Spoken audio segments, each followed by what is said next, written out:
абдан кубанычтабыз. Кудайга шүгүр. Рахмат баарына. Очередь менен келдик. Жакшы, буйруса бар эле. Кантип сүйбөй койбу, сүйүнөбүз да. Ыраазыбыз.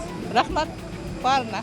Самолетто чыгып, учуп келген жарандардын температурасы аныкталат.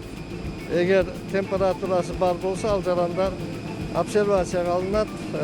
Жана МЧС жана медико санитарный частьтарга өткөрүлүп берилет.